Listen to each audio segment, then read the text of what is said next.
दक्षिण भारत में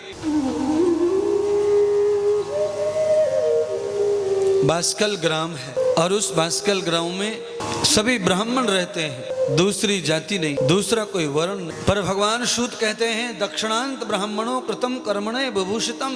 दक्षिण के जो ब्राह्मण है वो दूषित है, पूरा का पूरा ब्राह्मणवाद दूषित है, वह कर्म खराब है, दरिद्र कर्म है, मांसाहार का भोजन है। पूरे दक्षिण का ब्राह्मण मांसाहार करता है।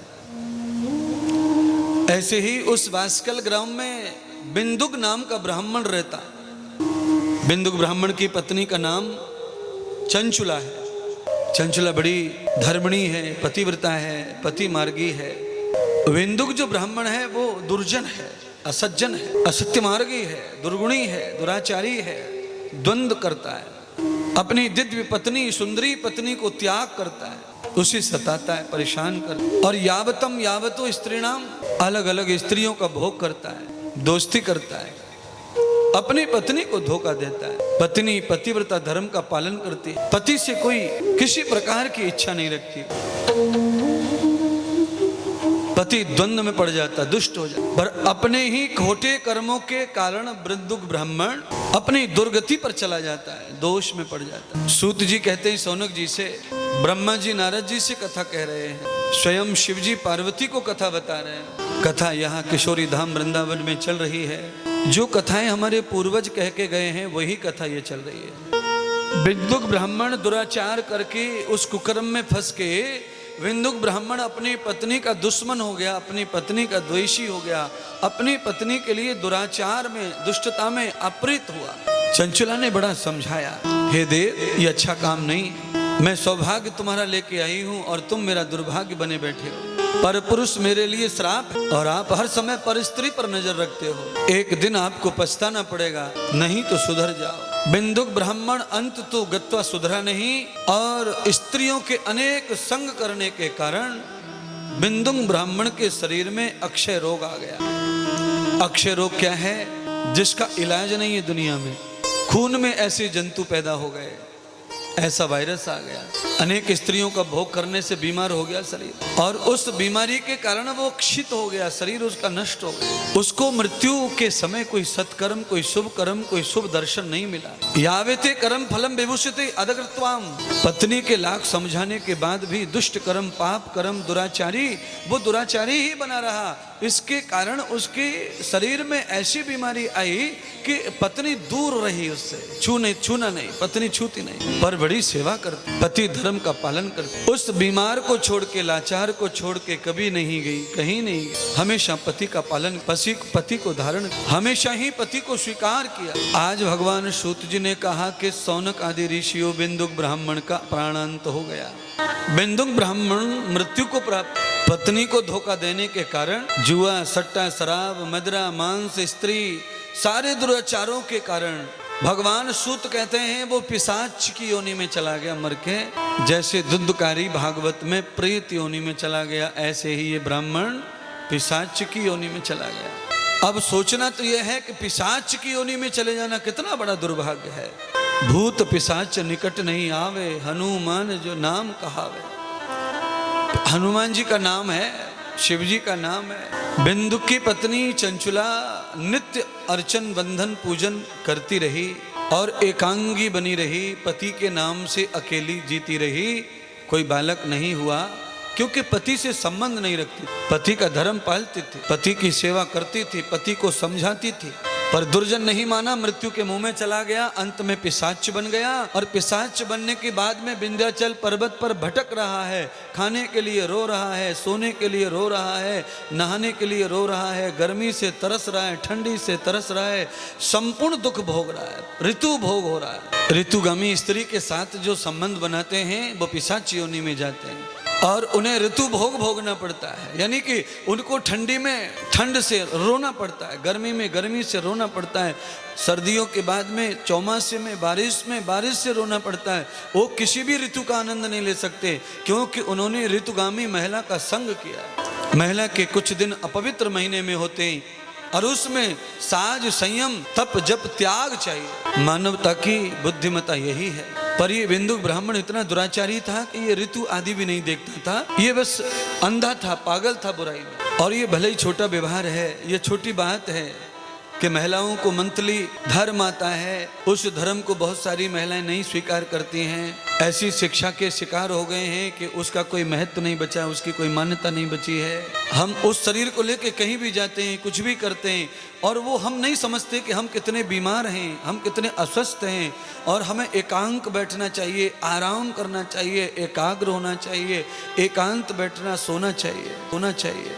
और ऐसी अवस्था में अगर कोई पुरुष भी संग करे तो उसके लिए कहाँ ऋतु भोगी हो जाता है, वो ऋतु को बीमार हो जाता है, उसको हर ऋतु की एलर्जी हो जाती है। ये शिव कथा कितनी महान है जो हमें ग्रस्त का कान ज्ञान देती है। हमें पति पत्नी को कैसे जीना चाहिए, कैसे संबंध रखने चाहिए, कब हमें तप त्याग करना चाहिए, कब हमें भोग करना चाहिए, मिलन करना चाहिए, कब हमारा जीवन जीना चाहिए, और हम किस अवस्था में रहें, कैसी व्यवस्था में रहें, ये सारी चीज हमें दर्शन कराती है, ये सब हमें सिखाती है। हमारे जीवन में ये सीखना है, हमें अपने जीवन में ये जानना है। कथा इसीलिए हो रही है, और कथा में विश्लेषण भी इसीलिए होता है, परिभाषाएं भी इसीलिए होती हैं। इन परिभाषाएं, इन व्याख्यानों का क्या मतलब है? इन व्याख्यानों का मतलब है कि हमारा जीवन मानवीय जीवन है, और हमारे जीवन में कदापि किसी भी स्थिति में कुछ ऐसा गलत ना हो जाए जिसे हम ना समझें, ना समझी से अपराध हो जाए, ना समझी से गलती हो जाए, और उस गलती से बीमार हो जाए, अस्वस्थ हो जाए, दुखी हो जाए, वो गलती ना हो, उसके लिए ये प्रावधान है।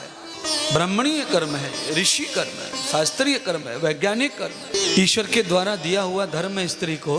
पर याद रखना, मल और मूत्र, थूक, खकार, ये भी ईश्वर के द्वारा ही दिया हुआ है, पर हम स्वच्छ करते हैं मल मूत्र को, हाथ पखारते हैं, पैर पखारते हैं, अंग पखारते हैं। इससे ही हमें समझ लेना चाहिए कि हमें कैसा जीवन जीना है। आज बिंदु ब्राह्मण ने इतना लाचार कर लिया, विलासता में इतना फंसा लिया खुद को, इतना विलासी हो गया कि उसका हास्य पिशाच बन गया, दुर्जन योनि में चला गया, चांडाल योनि का जीव बन गया, पूरे शरीर में कंकाल बन गया शरीर, इंद्रिय लुप्त, सारे साधन मौजूद हैं, सारी समय सब चीज मौजूद है, पर भोग नहीं कर सकता किसी चीज का। इसको पिशाच कहते हैं। भोग नहीं कर सकता, केवल पराधीन। ठंडी में तिलतिला रहा है, रो रहा है, चीख रहा है, गर्मी में रोता है, तीखता है, बरसात में भीगता है, बीमार पड़ता है, चीखता है, पर पिशाच की आवाज किसी इंसान के कान में नहीं पड़ती है। ये अपराध का फल है, यही सब फल है, पाप का फल है, दुर्जनता का फल। आप दुख में चिल्लाते रहोगे, दुनिया में किसी के कान में आपकी आवाज नहीं गूंजेगी, और जब किसी के कान में आवाज नहीं जाएगी तो मदद को नहीं कोई आएगा। इससे ये पता चलता है कि हमारा कोई बहुत बड़ा पाप प्रकट हो गया है। हम मदद मांगते हैं पर कोई मदद करने को राजी नहीं, कोई सुन भी नहीं रहा। हम अकेले भोग रहे, अकेले भोग रहे, भोगते चले जा रहे। तो मैं आपको समझा रहा हूं, ऐसा हम कोई कर्म ना करें।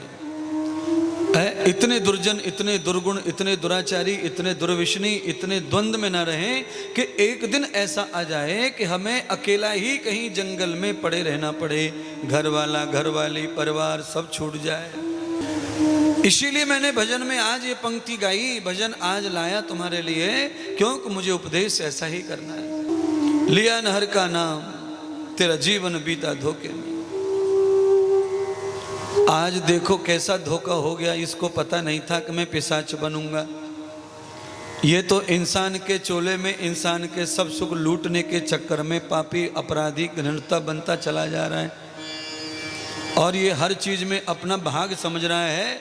इतनी सारी सब सुख मिल रहे हैं, इतनी महिलाएं मिल गई, इतना पैसा मिल गया, इतना जुआ हो गया, इतना सट्टा हो गया, इतनी बोतल पी गया, इतने मुर्गे खा गया, इतना बकरा खा गया, इसको खुशी, ये अपने आप में आनंदित है, प्रसन्न है, पर इसे ये नहीं पता है कि इसका परिणाम क्या होगा, इसका फल क्या आएगा। जिंदगी भर स्वार्थ के कर्म करता रहा, अंत में पिशाच बन के विंध्याचल पर्वत के गहन जंगलों में चला गया और पिशाच की योनि में डूब गया। तूने राम नाम नहीं गाया रे, तूने शिव का नाम नहीं गाया रे, कहीं बैठ कभी जंगल में, कहीं जंगल में, कहीं बैठ कभी जंगल में।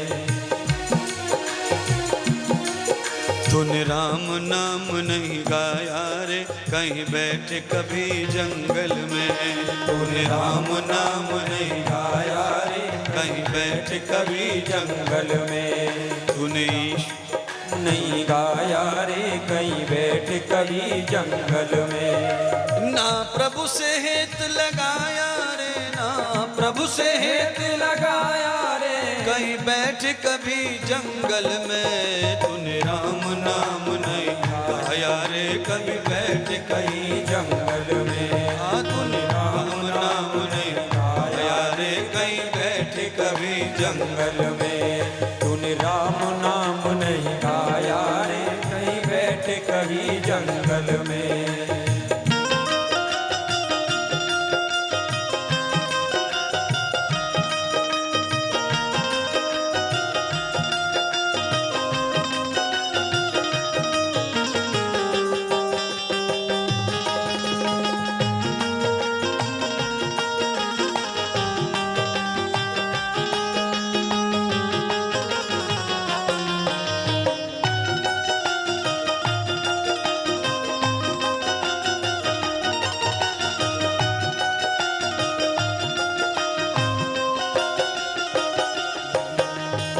राम नाम नहीं गाया रे, कभी बैठ कहीं जंगल में राम नाम नहीं गाया रे कहीं बैठ कभी जंगल में नहीं प्रभु से हेत लगाया रे, कहीं बैठ कभी जंगल में नहीं प्रभु से हेत लगाया रे कहीं बैठ कभी जंगल में तुम्हें राम नाम नहीं गाया रे कहीं बैठ कभी जंगल में तूने राम नाम नहीं गाया रे कहीं बैठ कभी जंगल में